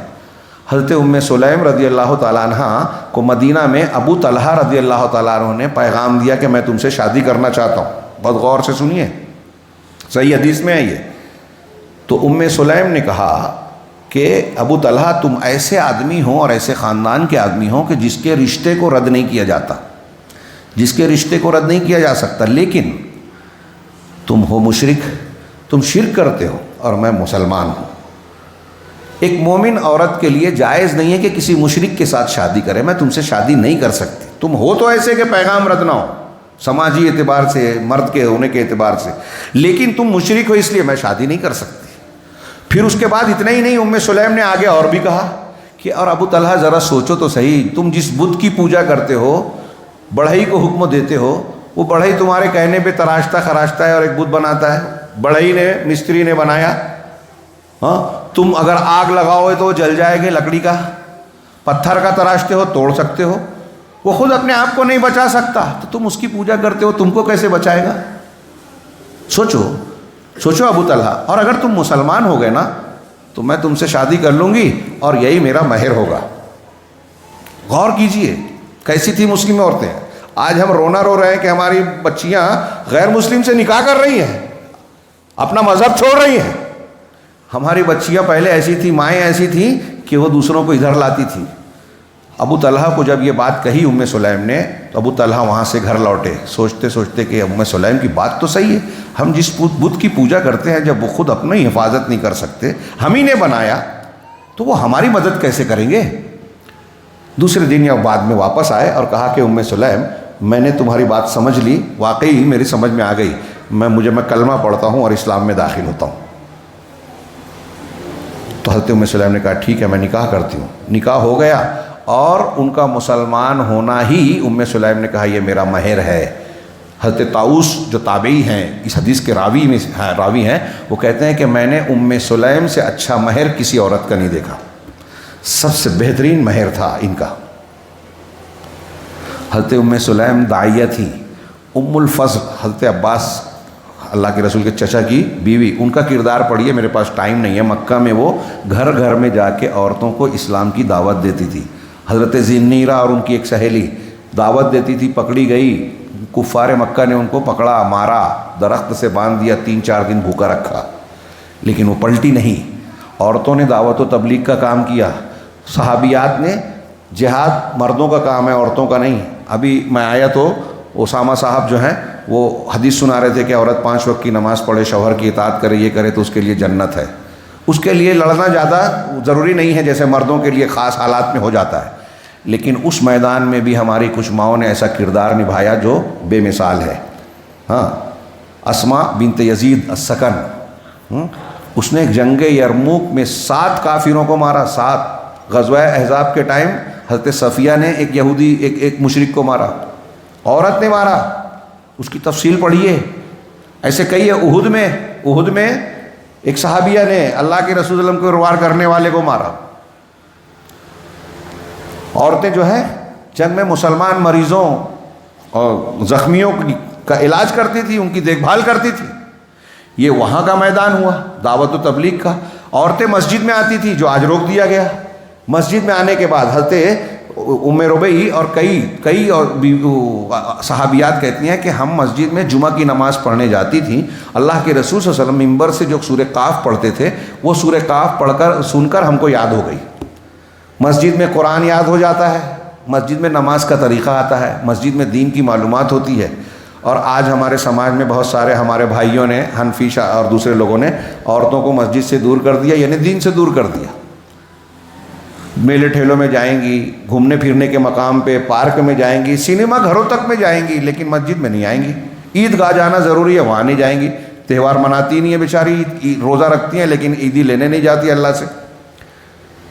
تو یہ مسجد میں آ کے وہ لوگ دین سیکھتی تھی، فجر تک میں آتی تھی۔ ام المومنین حضرت عائشہ کہتی ہیں علم میں، تعلیم کے میدان میں حضرت عائشہ اور حضرت عروہ کہتے ہیں کہ میں نے، بعض صحابہ کہتے ہیں کہ حضرت عائشہ سے زیادہ طب کو، فقہ کو، قرآن اور حدیث کو جاننے والا، عربی زبان کو جاننے والا کسی اور کو دیکھا ہی نہیں۔ حضرت ام سلمہ، دوسری صحابیات دین کے علم میں بہت اوپر تھی۔ حضرت عائشہ کو فقیہ امت کہا جاتا ہے۔ کئی مسئلے ایسے ہوتے تھے کہ صحابہ کو نہیں سمجھ میں آ رہے تو حضرت عائشہ سے جا کے پوچھتے، ہاں مجھے وقت نہیں ہے کہ میں ان چیزوں میں جو ہے مثالیں پیش کروں۔ حضرت سعید بن مسیب کی بیٹی فاطمہ، حضرت سعید بن مسیب کی بیٹی تھی، ان کا معاملہ کیا ہوا، انتہائی خوبصورت اور انتہائی عالمہ۔ آخری بات، بادشاہ وقت خلیفہ کے بیٹے نے، خلیفہ نے اپنے بیٹے کے لیے رشتہ بھیجا۔ حضرت سعید بن مسیب بہت سید التابعین ہیں، کئی صحابہ کی گود میں پلے تھے، تو انہوں نے کہا کہ نہیں میں نہیں کر سکتا، شادی انکار کر دیا۔ خلیفہ کے بیٹے سے آج کوئی کسی لڑکی کے لیے اگر کسی بڑے آدمی کی، وزیر کے بیٹے کی کا رشتہ ہے بیٹے کا، تو کیا انکار کرے گا؟ لیکن انہوں نے کیا کہ نہیں کروں گا۔ پھر پتہ چلا کہ ایک شاگرد 2-3 دن غیر حاضر تھا۔ کئی دن بعد جب آیا، بہت غریب شاگرد تھا حضرت سعید بن مسیب کا، کہا کہاں تھے 2-3 دن تک، آپ آئے نہیں؟ تو کہا میری بیوی کا انتقال ہو گیا، گھر میں کوئی تھا نہیں، تو گھر کے انتظامات اور بیوی کی تجہیز تکفین میں مشغول رہ گیا، اس لیے نہیں آ پایا۔ اچھا آپ کی بیوی مر گئی؟ کہا ہاں انتقال۔ کہا ٹھیک ہے، مطلب ابھی بیوی نہیں ہے؟ کہا نہیں۔ تو کہا ٹھیک ہے میری بیٹی سے شادی کرو گے کیا؟ حضرت سعید بن مسیب جو خلیفہ کے بیٹے کے رشتے کو جنہوں نے رد کر دیا، اپنے ایک شاگرد جن کے گھر میں کوئی نہیں ہے، کھانے پینے کا انتظام بھی نہیں ہے، اس سے پوچھ رہے ہیں میری بیٹی سے شادی کرو گے؟ دیندار تھے، علم والے تھے۔ آج مولوی کے ساتھ بڑے گھر کا آدمی شادی نہیں کرے گا، کیونکہ دین اہمیت نہیں ہے، دنیا اہم ہے، لیکن ان کے نزدیک دین اہم تھا۔ تو انہوں نے کہا کہ یہ تو میرے لیے خوش قسمتی کی باعث ہوگی کہ آپ کی بیٹی سے میری شادی ہو جائے۔ تو کہا ٹھیک ہے، ہاں یہ میری بیٹی ہے۔ بیٹی سے پوچھا، وہ بھی راضی ہو گئی، دونوں کا نکاح کر دیا، اور پھر وہ درس سے چلے گئے۔ رات میں گھر میں تھے، دروازے پہ دستک ہوئی، گھر کھولا تو دیکھا کہ سعید بن مسیب۔ کہا شیخ آپ یہاں آئے، مجھے بلا لیتے؟ کہا نہیں بھائی، تمہاری میری بیٹی سے شادی ہوئی تو تمہاری بیوی کو تمہارے پاس پہنچانے آیا ہوں۔ اپنی بیوی بیٹی کو لے کے پہنچ گئے، دے دیا، چلے آئے واپس۔ ان کے ساتھ شب زفاف منائی۔ صبح میں انہوں نے پڑوسیوں کو آواز دی کہ میری شادی ہوئی تھی، رات میں میں نے بیوی کے ساتھ وقت گزارا، تو آپ لوگ آ جاتے، جس کے پاس جو ہے ولیمہ ہو جائے۔ سب لوگ اپنے اپنے پڑوس کے لوگ آئے، مل جل کے ولیمہ کیا۔ پھر اس کے بعد جو ان کے شوہر ہیں تیار ہو کے گھر سے نکلنے لگے، تو ان کی بیوی نے پوچھا کہ آپ کہاں جا رہے ہیں؟ کہا میں جا رہا ہوں تمہارے باپ کے درسگاہ میں حدیث پڑھنے۔ تو کہا اس کی کوئی ضرورت نہیں، میرے ابا کی جتنی حدیثیں ہیں مجھے یاد ہے، میں تم کو سکھا سکتی ہوں۔ کہا یہ تو بہت اچھی بات ہے۔ تو شوہر نے گھر میں ہی تعلیم حاصل کی۔ اب آپ دیکھیے ماؤں بہنیں، غور کیجئے کہ اگر عورت عالمہ بن جائے تو اپنے شوہر کی استاذ بن جائے گی۔ ان کے شوہر نے ان سے تعلیم حاصل کی، اور پھر شوہر یہ کہتے ہیں کہ میں نے ان سے زیادہ خوبصورت، ان سے زیادہ علم والی، ان سے زیادہ نیک عورت اپنی زندگی میں نہیں دیکھی۔ اپنی بیوی کے بارے میں بولتے ہیں۔ سعید بن مسیب کی بیٹی ایسی تھیں۔ اسی طرح فاطمہ بنت علاؤالدین ایک شاہ ہے، یہ علاؤالدین جو تھے حنفی عالم، انہوں نے بہت بڑی کتاب لکھی تحفۃ الاسماء۔ ان کی بیٹی تھی فاطمہ، انہوں نے اپنے باپ کی کتاب لکھنے میں مدد کی۔ کوئی فتویٰ پوچھتا تھا تو کبھی کبھی باپ کو فرصت نہیں ہوتی تو بیٹی لکھتی تھی، وہ دیکھ کے صحیح کر دیتے تھے۔ ان کی شادی ہوئی، ان کے شوہر کا نام بھی علاؤالدین تھا۔ ان کے وہ بھی بہت بڑے مصنف تھے، ان کی مدد کرتی تھی، فتویٰ لکھتی تھی، کتاب لکھتی تھی۔ ہاں ایسے ایک دو نام نہیں ہیں، یہ میں نے ایک دو مثال دی ہے۔ طبقات ابن سعد کی روایات میں کئی ہزار عورتیں ایسی ہیں جو خواتین سے ہیں، علامہ ابن عساکر کہتے ہیں، جن کی تاریخ دمشق کتاب ہے، وہ کہتے ہیں کہ میری 80 سے زیادہ میری استاذ عورتیں ہیں۔ امام ذہبی نے جتنی متعدد کئی ہزار، کئی سو یا کئی ہزار عورتوں کا ذکر کیا کہ جو حدیث کی روایت کرنے والی عورتیں ہیں، اور ان میں سے کوئی عورت بھی وہ کہتے ہیں کہ مجروح نہیں ہے، ہاں، جن پر جرح ہو، ایسا نہیں ہے۔ یہ میں نے چند مثالیں پیش کی ہیں، وقت کافی زیادہ ہو گیا، میں معافی چاہتا ہوں، جس میں یہ بتانے کی کوشش کی کہ زندگی کے جتنے میدان ہیں اس میں عورتوں نے، ہماری خواتین اسلام نے بھرپور کردار نبھایا ہے، اور جب انہوں نے اپنا کردار نبھایا تو ان کی گود سے خالد بن ولید، صلاح الدین ایوبی، طارق بن زیاد، امام شافعی، امام بخاری بھی بچپن میں نابینا ہو گئے تھے، ماں نے دعا کی ان کی بینائی لوٹی۔ امام بخاری نابینا ہو گئے تھے، ماں نے دعا کی کہ اللہ میں چاہتی ہوں کہ اپنے اس بیٹے کو دین کے راستے میں، دین کی خدمت کے لیے لگاؤں، تو اس کی روشنی لوٹا دے۔ وہ بینا ہو گئے، اور ایسے بینا ہوئے کہ اپنی ایک کتاب چاند کی روشنی میں لکھا، 14ویں چاند، رات کے چاند میں بیٹھ کر لکھا، یہ لائٹ نہیں تھا اس ٹائم۔ یہ میں نے کردار بتایا کہ ہر میدان میں ہماری ماؤں بہنوں نے کردار نبھایا ہے، اور آج اس کردار کی شدید ضرورت ہے۔ آپ کو اسلام نے عزت کی چادر اڑائی ہے، آپ اس چادر کو اگر پھینکتی ہو، پردے کو پھینکتی ہو، اسلام کو غلط سمجھتی ہو، تو لوگ آپ کا سودا کریں گے، آپ کو بھرے بازا کیا سرے راہ بیچیں گے، بیچ رہے ہیں۔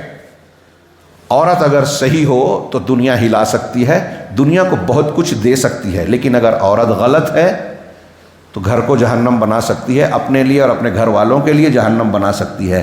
اشارہ کروں کہ حضرت لوط علیہ السلام پیغمبر تھے نا، ان کی بیوی قوم کے ساتھ تھی، پیغمبر کا ساتھ نہیں دی۔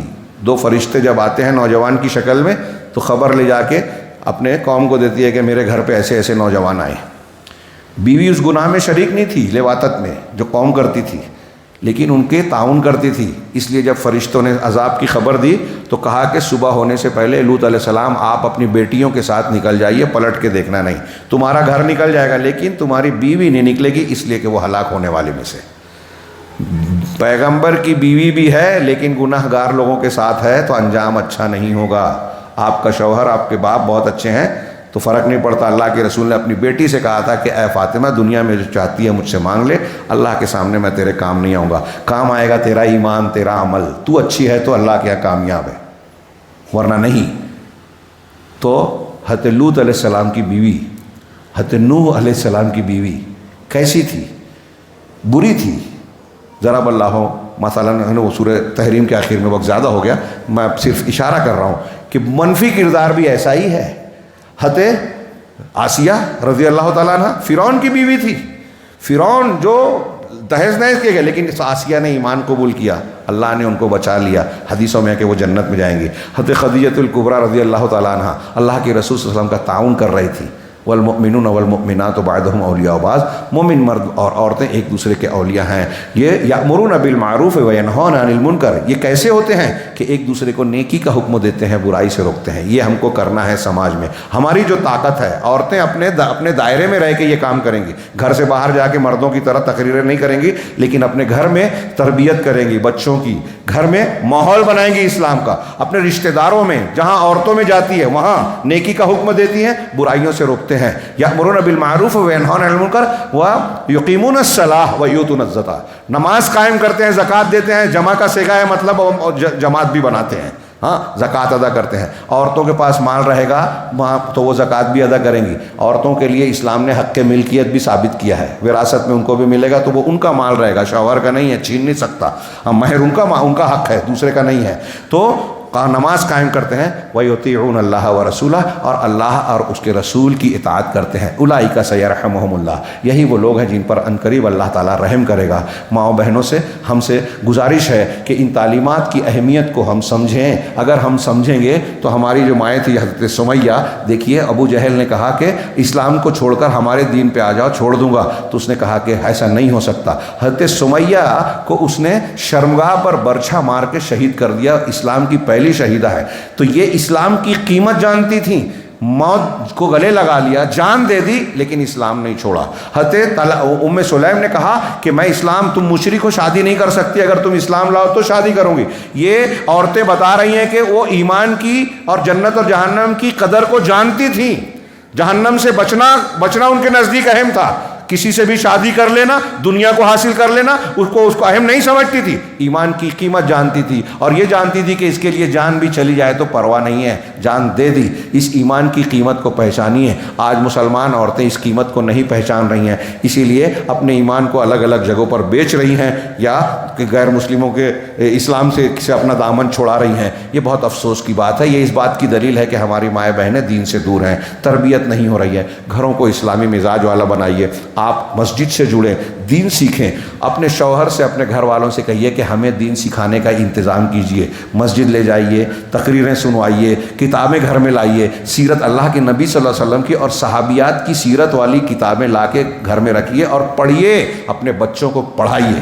اللہ سے دعا ہے کہ وہ ہمیں نیکی کو سمجھنے والا، ایمان کی قدر کرنے والا اور ایمان پر قائم رہنے والا بنائے، ایمان پر زندگی دے، ایمان پر موت دے، اور دنیا اور آخرت میں ہر قسم کے فتنے سے، ہر قسم کے عذاب سے پروردگار ہمیں محفوظ رکھے۔ آج ہر طرف سے ہم پر فتنوں کی الغار ہے، خاص طور سے خواتین اسلام نشانہ ہے اور نوجوان نشانہ ہے۔ اللہ رب العالمین ہمیں، ہماری بچیوں کو ان فتنوں سے محفوظ رکھے اور کامیابی عطا فرمائے، دنیا میں بھی آخرت میں بھی، اور ہر قسم کے عذاب سے بچائے۔ اقول قولی ھذا واستغفر اللہ لکم ولسائر المسلمین، بارک اللہ، وآخر دعوانا ان الحمد للہ رب العالمین، وصلی اللہ علی نبینا محمد۔